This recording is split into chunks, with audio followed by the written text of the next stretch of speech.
G'day guys, welcome back. Welcome to Pouring Your Heart Out. And look, flip cup day, yay, flip and drag. So, and I thought I'd do greens today.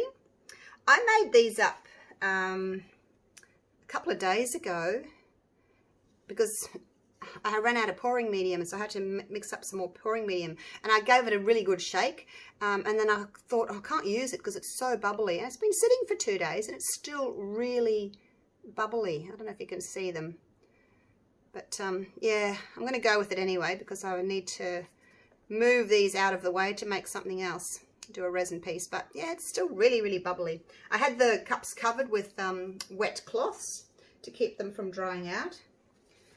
Never mind. So as you can see, lots of greens and black and white. I thought I might do a series. What do you think? Give me something to work on.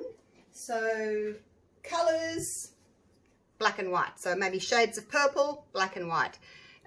Shades of blue, black and white. Shades of aqua, black and white. You get the story. You get the general idea. So what do you reckon? Let me know. So I'm going to go ahead and put my silicone oil in. This is the Spot On Treadmill silicone, my favorite. My pouring medium today is my usual 60% glue. I'm using Elmer's glue oil and 40% water. So I've got 60 grams, which is 2 ounces of pouring medium, 60 grams, 2 ounces of paint. So that's 4 ounces. 1, 2, 3, 4. 1, 2, 3, 4. 1, 2, 3, 4. 1, 2, 3, 4. Yeah, I'll do the white as well. 1, 2, 3. Oh, and I've got a tiny bit of black. I didn't want the black to take over, so I've only got half the amount of black. If you put an extra drop in, it doesn't matter. Just don't squeeze your bottle because then you'll get like 20 drops in. Give it a good stir.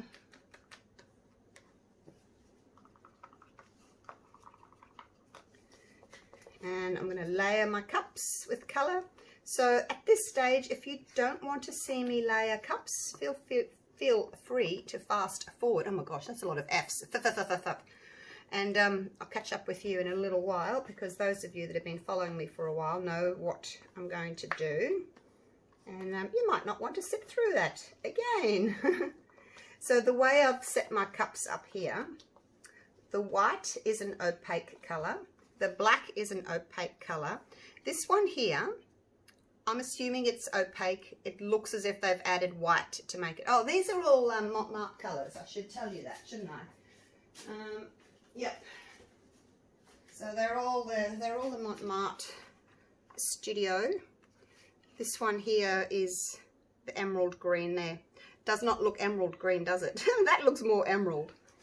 I'm just trying to see if it says on in there anywhere if it's opaque or not. The newer bottles do. I asked them to put that on, and the newer bottles do say so, but that one doesn't. So I've gone opaque, semi-transparent, opaque, semi-transparent, opaque, semi-transparent, back to opaque. All right, that's how I'm going to layer them.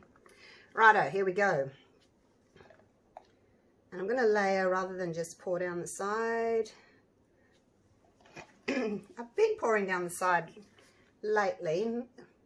Let's go back to my old style. If you put your cups nice and close together, you can just run straight across the top like that. So you want to do 2 layers. So just make sure that you only use half the amount of paint for the first layer so that you can come back and use your other half. The paint leaves a mound on a mound. It's relatively thick, I guess. So I've got, what have I got? I've got the Mont Marte paint. This is the phthalo green, this dark one. That's the emerald. This one's called sap green, S-A-P. And then the other one is the light green. It's like almost like a limey colour. Only a little drizzle of black. Not very much. When I was using my black recently, it started doing weird things. But I think that I had maybe put too much water in the ratio, because I went through a stage there where I was doing 50-50, like 50% glue, 50% pouring medium, a little bit white left. So yeah, I don't think the black appreciated being watered down that much. And yeah, it didn't really behave well. It made these weird looking black cells, almost like there were so many of them. It looked like scales, like crocodile scales or lizard scales, something like that. It just did not work. So just be aware if your paint isn't behaving the way it should, you might have put too much water in and it's broken the paint. You do need enough binders, you know, to hold the paint together. So if it's breaking, you've probably got too much water in it. Floetrol will give you a different sort of a cell as well, almost like again like a scaly type of a cell rather than just a round cell. It's a different type of cell. A little bit of black. So I'm not even using all that. Keep that for another use. I just don't want it to take over. And I'm trying to put light next to dark, next to light, next to dark. There's no point putting two dark colors together. You won't see the cells, or your rings, like a cell inside a cell. If you have a dark green next to the black, you're not going to see the dark green cells, are you? It's just going to look like a big dark blob. So try and separate your light and dark colors as well. I've got a tiny bit left of this, so I'm just going to pop it on the top there. It can go in the middle. It's been so long since I've done a flip and drag, I don't even know if I can remember how to do it. I've been really enjoying my resin because I've been doing acrylic pouring for, oh my goodness, coming up to 5 years now. 5 years, yeah. So, and and I did some resin and I thought, oh, I'm really enjoying the resin, but I know you guys like to do or follow me doing the acrylic pouring, so I definitely won't stop that. But I am enjoying doing something a bit different after all those years of doing acrylic pouring. Oh, and I really enjoyed doing the acrylic and the resin together, you know, with the bling. I haven't got one, it's not here to show you, but the bling paintings, you know, with the crushed glass in the center. Really enjoyed that. I want to do one for myself to put in my lounge room. Alright, flip these over. Now bring your elbow nice and close. Don't hang on to them like this or like this. Put your fingers underneath, just gently, and then you're just going to flip with your wrist, just like that. I know it sounds easy, but just practice, practice, practice. Practice with empty cups first. Makes it a lot easier if you can get the flick right. So practice with maybe some water over a puppy pedal pad in case you go splashing everywhere. But you could try with like half a cup of water and just practice your flipping. I think that would be a good thing to do. All right, look at the black. I wonder if the black's going to behave. It's doing, yeah, I don't know. We'll see. I haven't watered it down or anything. Maybe it's just old. We'll see what it's going to do. Hopefully it'll behave. Otherwise I'm going to have to throw that black out. Anyway, we'll see. We shall see. I've got my corner catcher ready. Just a piece of cardboard cut up. Let's make sure we're still taping. All right, are we ready? Ready spaghetti. Let's do it. Flip and drag. Put a little bit of, oh, I won't actually put any on the sides. I don't think my black's going to work by the looks of that.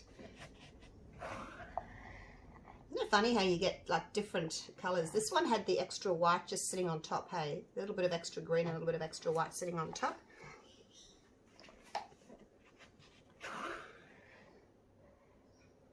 You can see how bubbly it is. Must not make up my pouring medium and use it straight away. Now don't put any extras on. I wonder if I can show you this. I'm going to bring my cup up and see if I can show you what this is doing. The black. Put you on autofocus. Oh, I don't know. Can you see inside the cup? The black? It's weird. I don't know. We'll see. We'll see what happens. Hopefully it'll be all right. Now I need to put my glove back on. Righty-o. Very bubbly. Now this is the side that I've got the most area to cover, these big white gaps. So we'll turn that around. I was very close to not using the black and I thought, no, it'll be all right. It's not thinned down or anything. But you can see what it's doing. I don't know. Anyway, I'm going to walk the paint left and right as I slowly tip the canvas down to cover these areas. Because if you just go straight down, you're just going to miss those. The paint's just going to do that. So you need to go left and right to get the paint to cover those areas, okay? And then I will torch. So you can see how those little triangular areas there have been covered over.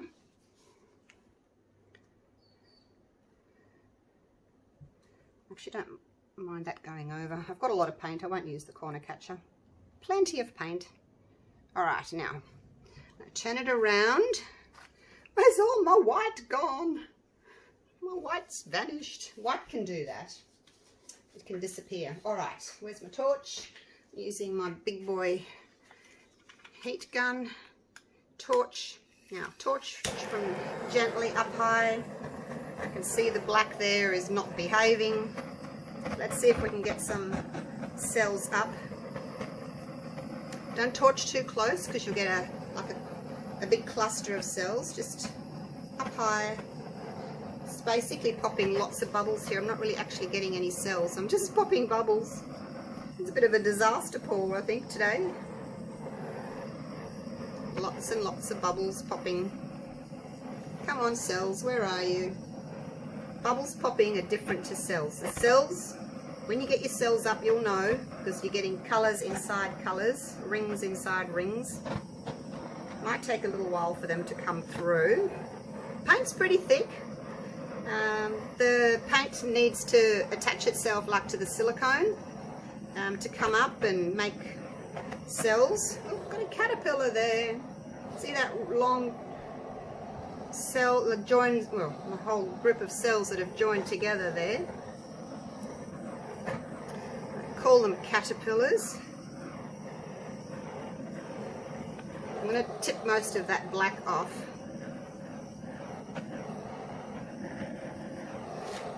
Right, I'm just going to give that a minute for the cells to come up because, like I said, the paint's pretty thick, so it takes a while for the paint to come up to the surface with the oil. Now, oil always wants to reach the surface, oil and water. The oil wants to come to the surface, so it's doing that. It's bringing the paint with it. I got a bit close there. Look at that. Look at all those cells. Got a bit close with my torch there. I did.